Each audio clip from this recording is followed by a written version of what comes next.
A really important topic here in section 4.10 is compensable versus uncompensable heat stress. So what is thermal compensability? So this refers to the body's ability to balance internal heat production with external heat loss. So this just goes back to thermodynamics and the heat balance equation. Is there a net heat flux in or net heat flux out? Now, when the body is able to dissipate heat at the same rate, it is compensable. So it can compensate completely for the heat that is being generated by exercise. Therefore, you can keep training at that pace or in that environment for a long period of time because you can counteract the heat production.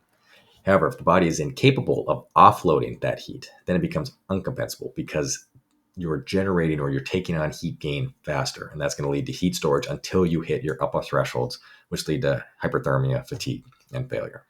So factors that determine what is compensable versus uncompensable heat. So part of this is ambient temperature. It's going to be more difficult at higher temperatures.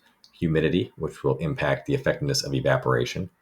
Exercise intensity. So this is going to directly correlate to the amount of metabolic heat that is produced. Also acclimation status. What are the unique physiological characteristics of that individual and their ability to dissipate heat? And then all sorts of other variables, including clothing, airflow, hydration, all things that we've discussed so far as contributors to fatigue. These all contribute to the ability for the body to cool. So what we see here is that there's a bit of a curve. When ambient temperature goes higher, the relative humidity at which it is generally compensable heat stress for acclimated or unacclimated people changes. So on the bottom line, you see unacclimated. They have a lower threshold for what they can compensate for normally. With heat acclimation, you can increase that threshold. So that's definitely advantageous to athletes who have to perform in the heat to be able to have a higher tolerance for high humidity and high temperature. But eventually at high temperatures and high humidities doing exercise, there is a limit of how much your body can possibly cool itself down. And if it gets into the upper threshold of uncompensable, you will have a rising core temperature. You will have the accumulation of heat storage, which will eventually lead to failure. So why does it matter? And this is exactly what we talked about, is heat gain. If that outpaces heat loss, that'll lead to accumulating heat storage. That is what drives you to hyperthermia. That is what drives fatigue, cognitive decline, and on the severe end, risk of collapse or exertional heat illness.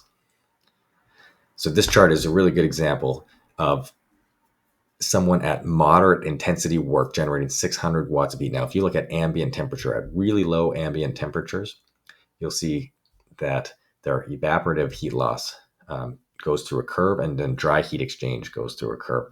So really the idea here is, though, your body has to compensate either by doing evaporative heat loss or by doing dry heat exchange. And the important thing, though, is what is the discrepancy between metabolic heat production in red and total heat loss in green? As the larger that is and the larger that maintains, the more you're going to accumulate heat storage until you get to the point of uncompensable. So it's really, really important to try to maximize heat loss as much as possible, or if necessary, decrease metabolic heat production. But when we're trying to train athletes to perform at the highest level, you want to push them further and further. Usually you're not trying to reduce their work output. We're trying to figure out how can we increase heat loss, more effectively cool them down so that they can sustain the desired output for longer and ideally continue to take that to higher and higher levels.